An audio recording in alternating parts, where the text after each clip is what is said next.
Greetings, church and friends of the church. It is the end of April 2021, more than a year into this pandemic wilderness, with the wilderness being that metaphorical image of this place that we're in now, the place of being thrust out from and disconnected from what we used to know as normal before this season, and this place in which we're kind of wandering together toward a new normal that isn't yet realized, that hasn't yet come to be. So in this wilderness season and in this series, we sought to better understand ourselves so that we might emerge from the wilderness season into a new normal that is better and more just than the old normal that we left behind. So to do that, we've sought to better understand the physical tendencies that have evolved within us all, that are a part of each and every human being in this world. These physical tendencies and self-defense mechanisms that prime us to fight, to assume negatively about others, and to tribalize with those like us. These drives that are just inherent within us. And we've sought to better understand how these inherent tendencies instinctively and organically take shape collectively in our culture as destructive isms, social forces and movements that counterproductively destroy that sense of belonging and safety and peace that everybody craves.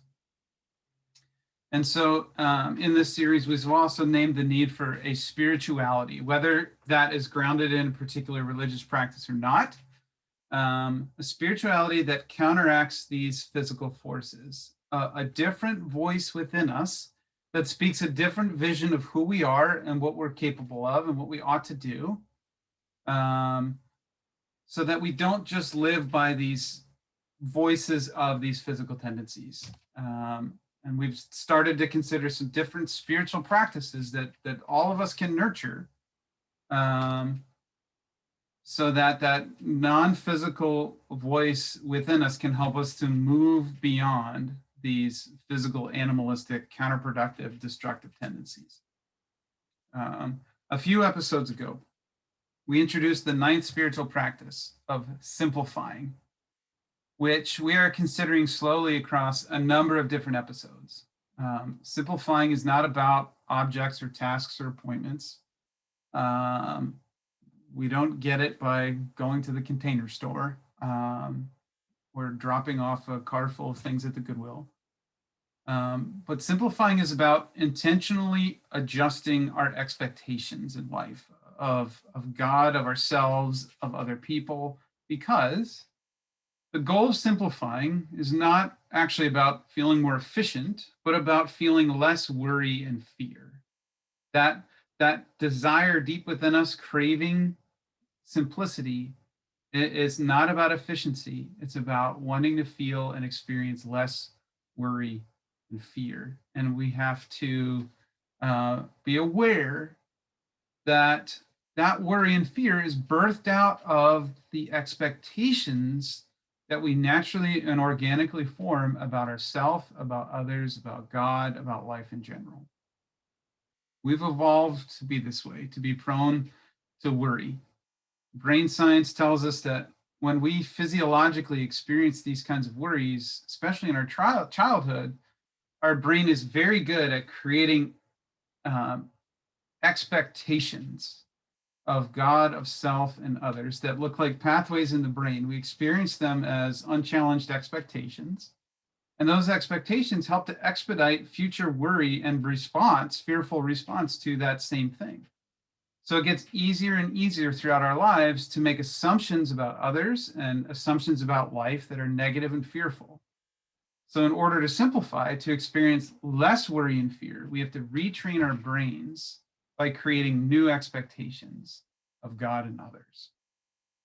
So in the previous episodes on simplicity, we considered how to intentionally simplify our possessions by retraining our brains to move beyond the worries that were planted within us by the forces of materialism, and how to intentionally simplify our schedules by retraining our brains to move beyond the worries and expectations planted within us by the forces of individualism.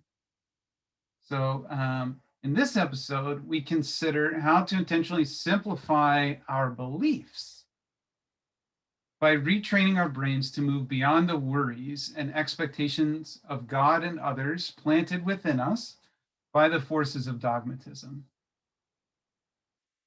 So fair warning, this is probably my longest offering yet, but this is the reflection on religion and the church that I have always wanted to put out there. So buckle up.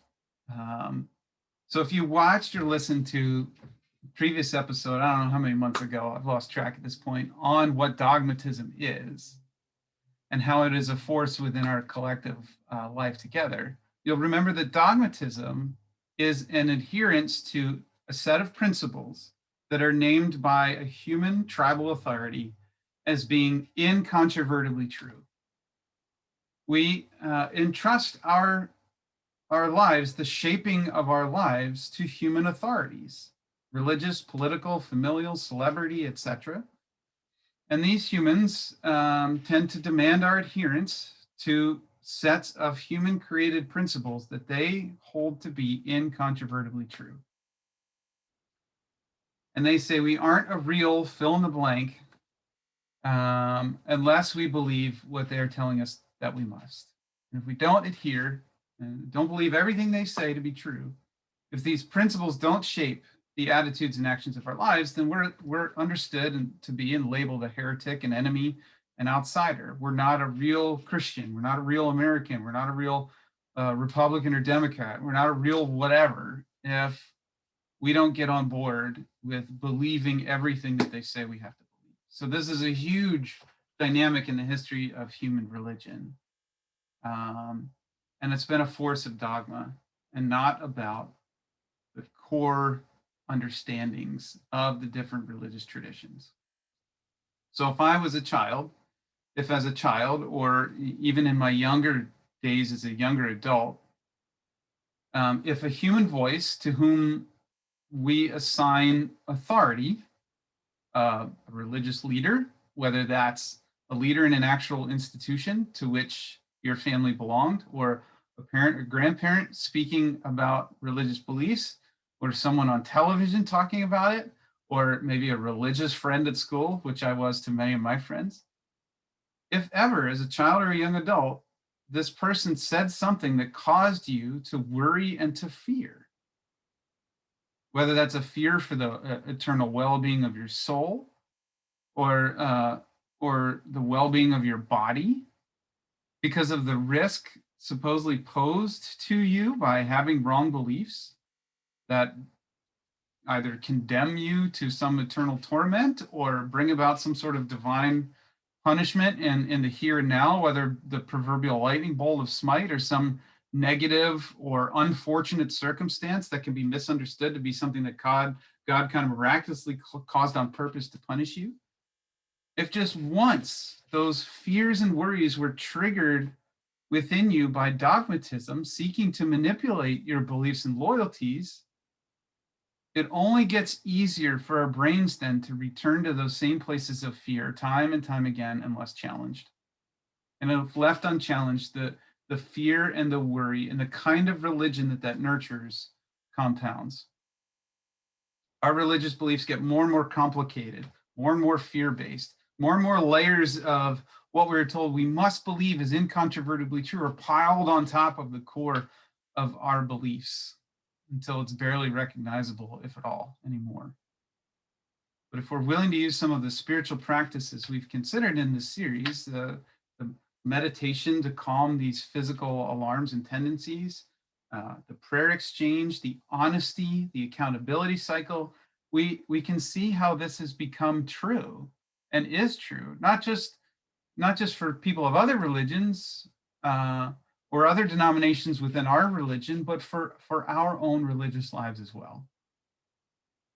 So this is not exclusive to the Judeo-Christian story, as maybe we've become aware of the dogmatic hypocrisy, if not dogmatic radicalization, that exists within all the religious traditions where human dogmatic structures steal those traditions away from the golden rule core in their heart.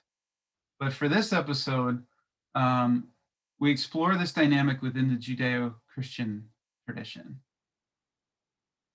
Its story of God and humanity and belief starts with a beautiful simplicity. The creation poetry paints this picture of humanity being fruitful and multiplying all over the face of the earth, living as stewards, keepers of this beautiful world. That's it. Live in ways that steward and maintain the goodness and the beauty and the peace of the created order. And the Adam and Eve narrative, they were simply to enjoy the beauty of Eden and live in peace together. But as the story goes, that simplicity and beauty of life as God intended was disrupted as fear and separation were become part of the human story. The first humanity fears God's retribution for their imperfection, and they hide. This fear becomes passed down to the next generation, becoming part of the story of Cain and Abel, the story of the first human children. And fear over whether or not God was benevolent and would still seek to maintain lives of beauty and peace for them led them to a new expression of belief in practice. And that was the offering of first fruits to God. Cain offered X, Abel offered Y. They worried and expected God to be angry if they didn't do this. It came from a place of human fear and not divine mandate. And then even worse, that fear and worry that the offerings to God of one brother were more favored than the other led one brother to kill the other. And here we have the first story of violence and antagonism birthed out of human fear. Beliefs based on fear and worry that God never required them to believe drove those first generations of humans farther away from the simple peace that was intended and into antagonism and negative assumptions and tribalism. As the story unfolds in this tradition, the Noah narrative tells us the story of the divine reset. That God gives Noah and his family the same message about life after this reset that was in the creation poetry in the Adam and Eve narrative. Be fruitful and multiply. Fill the earth with people. Live as stewards and caretakers. It is a simple and beautiful life, but for clarity, God adds this time, oh, and don't kill anyone, ever, because in my own divine image, I've made all of humankind. So this is the foundational image of human life, and it's simple. Live peacefully and joyfully within the established rhythms of the created order, belonging to one another in a worldwide God-created humanity. Our lives are to be lived free of judgment, of separation, of murder, and in ways that honor and maintain the natural order, rather than in ways that disrupt or harm it.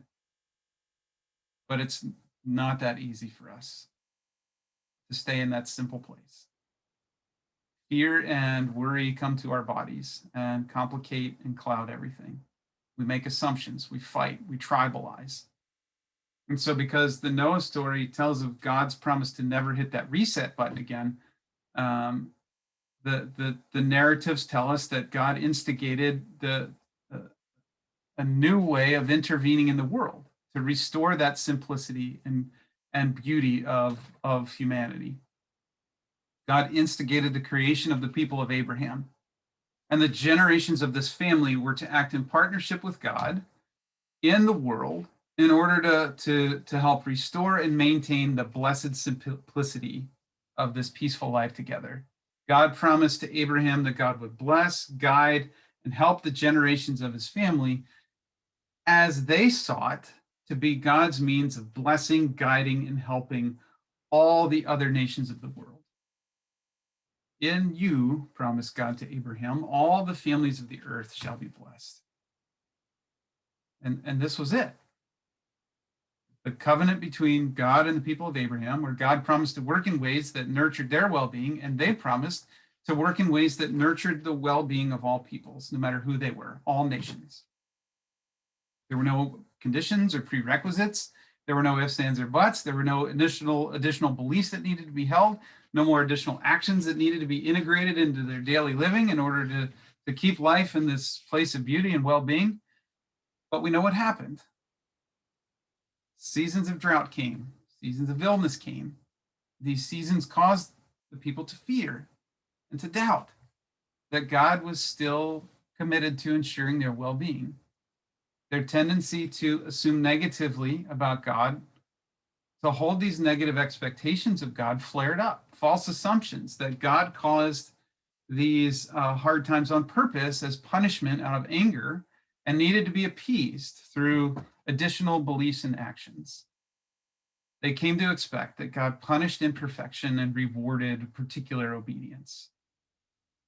The story of Moses and the Ten Commandments tells of God offering the people some really simple and basic guidelines for their living as a people blessed in order to be a blessing to all the nations.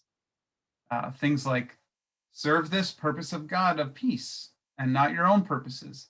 Don't idolize people, power, or money in ways that distract you as a people from this good and beautiful life.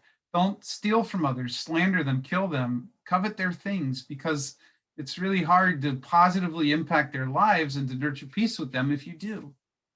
These seem obvious to us as though they resonate with our common sense as human creatures and resonate with the simple beauty of lives of stewardship and peace that have been God's design for humanity from the beginning. But the fear and the worry was still an inextricable part of their humanity. It evolved within these ancestors just as it is within us all still.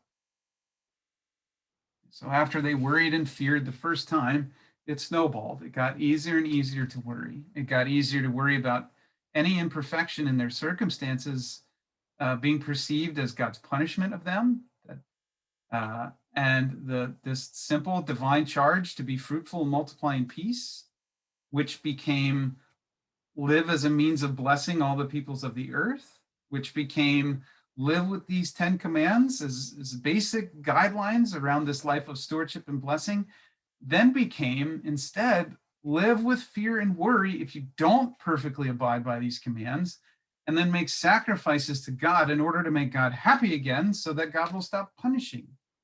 They came to expect, their expectations changed. They came to expect God's vengeance and retribution, which in reality God never promised.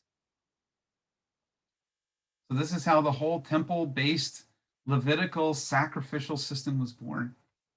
And as fear and worry continued generation after generation just to be safe, the descendants of Abraham ended up with more than 600 different laws that had to be kept and for which they had to atone with sacrifices if broken. It got very complicated.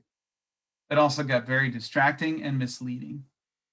Fear and worry got their first attention. Living for the sake of the other became of secondary importance, only attended to when damage control of alleviating their own fears was complete, which was never. And so the people's lives were slowly but steadily reoriented around assuaging their own fears through lives of dogmatic obedience and atonement. They stopped prioritizing the life that God intended for them of global stewardship, enjoying God's blessing, living to bless others.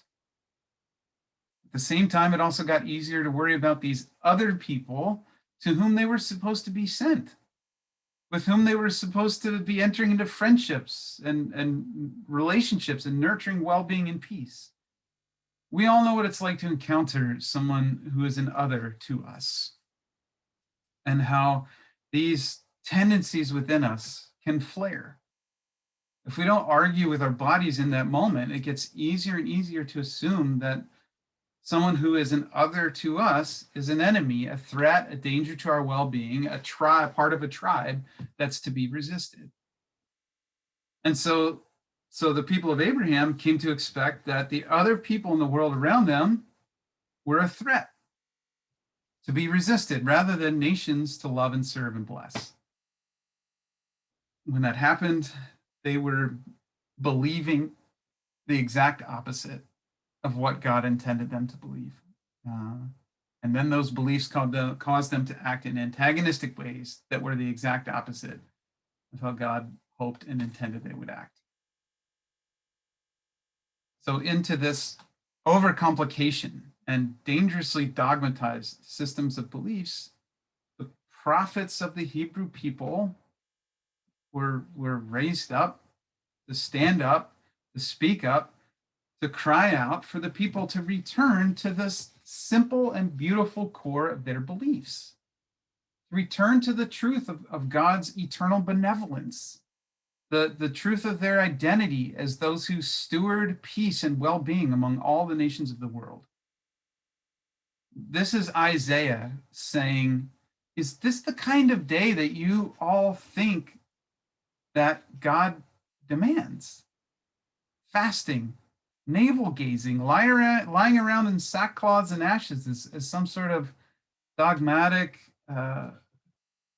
expression or practice. No, this is the kind of day that God asks of you, is to work against injustice, to give bread to the poor and shelter to the homeless, and to stop pointing the finger and speaking evil of others out from your negative and tribal assumptions and expectations.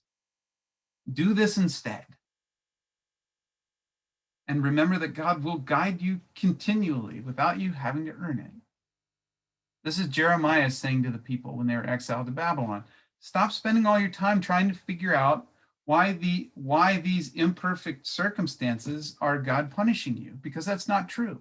And stop trying to earn your way back into God's good graces by your self-focused religious beliefs and practices so that God will magically be happy again and send you home. That's not how it works. That's not what this is all about. God has promised to always be for you and never against you. And you as a people have promised to be for the sake of others. And so instead, spend your time planting gardens and building homes among the Babylonians. Get to know them. Build relationships of peace. Celebrate when your children get married to theirs. Seek the well-being of the Babylonians, because that's how you will discover your own well-being. And remember, God has promised to bless and keep you. And that doesn't mean magically wiping out all those who are different than you. It means guiding you and they together into well-being. This is the prophet Micah saying, what has God done to make you act this way? In what ways has God wearied you? He says, answer. Why do you think like this when God brought you out of slavery from Egypt, saved you from this king and that king, and you know all these saving acts and interventions of God? Why do you think you have to come before God, bowing with offerings of animals and oils? God is for you. God has shown you what is good and what God expects, and this is not it. God asks that you would do justice and love kindness and walk humbly in relationship and partnership with God. You are blessed and you are a blessing to others. It is time to simplify. And this is Jesus stepping up, stepping into the same prophetic tradition, calling for a return to that simple and beautiful truth by the people who are distracted and lost in an overcomplicated and dogmatic Pharisaical religion. This is Jesus talking to his contemporaries about the Pharisees and saying, do what they teach, but not as they do, because they do not practice what they teach. They teach this beautiful and simple understanding of God and the covenant with our ancestors as the people of Abraham. And they teach this call to live lives with a focus on stewardship and being a means of blessing to other peoples, but they don't actually live that way. They lay heavy burdens of dogma on the shoulders of others, and in doing so, they keep them away from the kingdom of heaven. They keep them away from lives that are good and godly.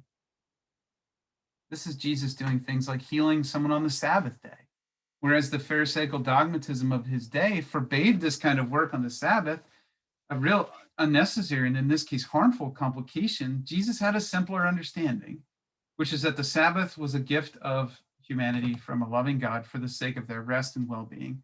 And so that anything that promoted the good and well-being of the people was godly, allowable, and to be celebrated, no matter what day it was. When Jesus was asked by somebody else, "Teacher, which commandment in the law is the greatest?" This was his response: "You shall love the Lord your God with all your heart and soul and all your mind. This is the greatest and first commandment, and the second is equal. You shall love your neighbor as yourself. On these two commandments hang all of the law and the prophets." In other words, he's trying to teach them in all of your scriptures, all of your religious beliefs and practices that come from it are supposed to point to this one simple understanding: living in the love of God and with love for neighbor. That's it. It isn't supposed to point to some complex system of obedience, punishment, atonement, self-righteousness, guilty, fearful antagonism toward neighbor. That all comes from human intervention, fear, and striving for authority through dogmatism. Because of these pressures and fears from the dogma of their time, the people around Jesus struggled, just like we do, with the question of, what must we believe? What makes our belief true? Back then it was, what makes us real children of Abraham? What makes us faithful to our end of this covenant with God? What keeps us in the place of God's intentions for us? Do I have to believe and abide by all 613 of these commands and obligations that the Pharisees are heaping on us? Do we really have to believe that wives and children are property, that marrying a foreigner is wrong, that God demands our fatted calf be burned, and that we are obligated to help people on these days of the week, but then we ought to be executed if we help them on this other day instead? What is God really asking? Where does the human dogma end and the true core of simplistic eternal belief and truth exist? Today, I and those with me in the Christian church ask, what makes a real Christian? Are the Catholics the real Christians? Are the Orthodox? Are us Protestants? Are the non-denoms? Is it those who believe that all of the commands in the Bible are of equal importance and obligation before God? Do we really have to believe that women ought to be subjugated to men, or that interracial or same gender relationships are wrong, or that wealth is God's reward and that poverty is God's punishment? Are real Christians those who consent to the confessions and what we believe lists of their congregations? Are only Republicans real Christians, or Democrats? Do I have to take the right belief stance on abortion or sexuality or guns in order to be a real Christian? Or are real Christians those who believe and live simply in the love of God and the godly intention of love for neighbor? Where does the human dogma end, and where does the true core exist? In response to this question, Jesus said this: "I give you a new commandment. You've known these hundreds of commands that were fearfully heaped upon you by the Pharisees, but I give you a new commandment. If this is what you believe, then you have real, true, focused, simple belief. And the commandment is this: that you love one another." That's it. That's it. Just as I've loved you, just as I've demonstrated a life of love for others for you to emulate, you should also love one another. He says, "By this, everyone will know that you are my disciples." And when we read this and we hear this, us Christians lean in and we listen carefully, because Jesus is about to tell us what makes us a real Christian. By this, everyone will know that you are Christians, that you love one another. That's it. No heavy dogmatic burdens, no long lists of obligations, no belief statements to which we must consent, no angry God to appease, no compensatory atonements and offerings to God, no self-righteous judgment or antagonism, just love. The Apostle John, one of the earliest advocates for the way of Christianity as a social order in the world, wrote in one of his letters, "Let us love one another, because love is from God, and everyone who loves is born of God and knows God. Whoever does not love does not know God, for God is love." a real child of God, a real believer, the person who really knows the truth about God and humanity and what God wants and intends, is the one who loves others. That's it. Another early Christian leader named James wrote this, that true religion is this. It says, if any think they're religious and don't bridle their tongues, but deceive their hearts, their religion is worthless. Religion that is pure and undefiled before God is this: to care for orphans and widows in their distress, and to keep oneself untainted by the forces of the world.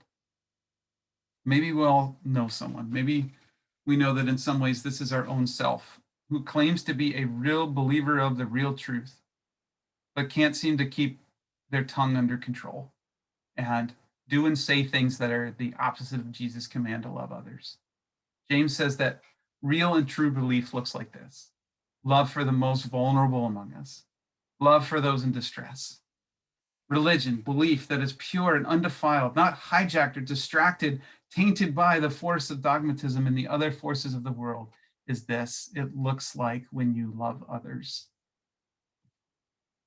In so many ways, dogmatism has led the church astray. And in a nation where we've got this complex dynamic of constitutionally being a nation of the separation of church and state, yet at the same time, there's so many that clamor for how we were founded on Christian principles and need to keep it that way. Religious dogmatism has also led our nation astray. Dogmatism is why the church and the nation seem to heap long lists of expectations and required beliefs on people, but don't seek a more simple mode of believing and living together that's based on this simple and beautiful core at the heart of life: the benevolence and love of God, the stewardship of life and the earth so that everyone can flourish and live in peace, and the love for others, which inspires and drives this stewardship. In a nation and a world ravaged by antagonism and injustice and the isms that they cause, or that cause it, we need to simplify our beliefs. We need to start to dismantle these layers of dogmatism. It is creating fear and worry that poison our beliefs and our actions, and nurturing expectations of God and other people that keep us in this reactive and animalistic place of self-focus, of tribalism, of antagonism. It is a constant and burdensome distraction away from who we are supposed to be as people together. It has made us a people of moral and culture wars, of judgmentalism and egos inflated and spoiled by dogmatic self-righteousness, rather than a people who live with a sense of freedom and without fear in the love of God, and who live with love and an intentionality as stewards of peace and well-being for all peoples and nations.